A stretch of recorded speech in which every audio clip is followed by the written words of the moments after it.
and a half has highlighted how important it is to have reliable internet options. But now local and state leaders aren't happy with the proposed budget amendment. It would prevent cities from offering alternative broadband services to residents. Our Brandon Simmons explains.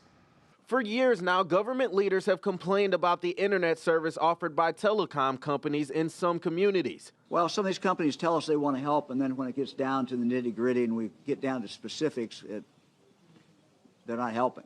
Earlier this year, the state partnered with the private sector to provide an alternative solution in East Cleveland. And for years, cities like Hudson and Fairlawn have offered their own gigabit internet service to residents and businesses. But a late amendment to the proposed state budget threatens all of those efforts. What they've done basically is they're trying to take off the table any way a municipality or a local government can serve its residents. The new rules would only allow government to step in to help, quote, unserved areas, defined as places that can't get service with 10 megabit per second download speeds. But 10 megabits per second is very slow, too slow for communities to participate in modern society, and the reason local government stepped in to fix the issue.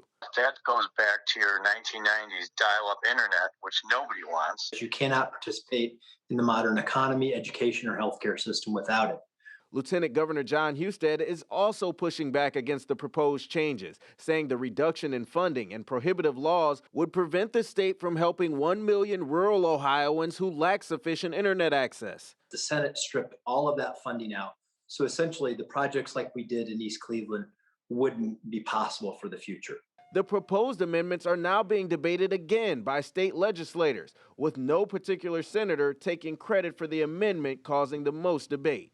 I consider that a good sign in a strange way that nobody's willing to stand up and say it's a good idea. Now, Fairlawn's mayor says the service they offer isn't going away anytime soon, even if this bill does pass, as they would fight it in the courts. But there is still time for legislators to change their minds before it gets to that point. All right, Brandon Simmons, thanks so much.